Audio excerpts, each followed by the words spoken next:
Health care మీ హృదయానికి దగ్గరగా. ఈరోజు మనం రెడ్ కలర్ కాన్సెప్ట్ గురించి మాట్లాడుకుందాం. అంటే ఎప్పుడైనా సరే మనం కలర్ కాన్సెప్ట్ గురించి మాట్లాడుకుంటున్నాము అంటే మనం అన్ని కలర్స్ ఒకటే తీసుకోవద్దు. పిల్లలకి ఏవైనా సరే ఒక కలరు లేదా 2 కలర్స్ తీసుకొని ఫస్ట్ వాటి గురించి చెప్పి అవి బాగా వచ్చిన తర్వాత నెక్స్ట్ కలర్లోకి వెళ్ళాలి.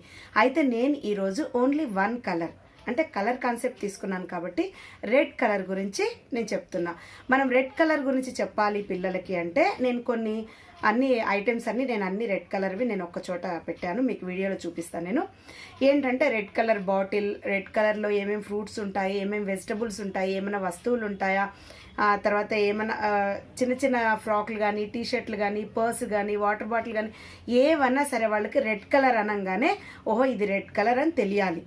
అంటే వాళ్ళకి ఏంటంటే ఈ కలర్ కాన్సెప్ట్ ఎందుకు మనం చెప్తామంటే వాళ్ళు ఫ్యూచర్లో పిల్లలు అక్కడికి వెళ్ళి రెడ్ కలర్ షర్ట్ తీసుకురా, రెడ్ కలర్ చైర్లో కూర్చో, రెడ్ కలర్ బాస్కెట్ తీసుకురా, నీకు రెడ్ కలర్ అంటే ఇష్టమా అంటే ఇలా ఏదైనా సరే మనం కలర్ గురించి మాట్లాడాలి కాబట్టి వాళ్ళకి అర్థం అవ్వాలని మనం కలర్ కాన్సెప్ట్ అనేది ఇలా చేస్తాం. సో మీరైనా సరే ఇంట్లో మీ పిల్లలకు కలర్ కాన్సెప్ట్ చెప్పాలి అనుకుంటే మాత్రము ఏ కలర్ చెప్పాలనుకుంటున్నారో, నేను ఇందులో శారీ కూడా రెడ్ కలరే వేసుకున్నా.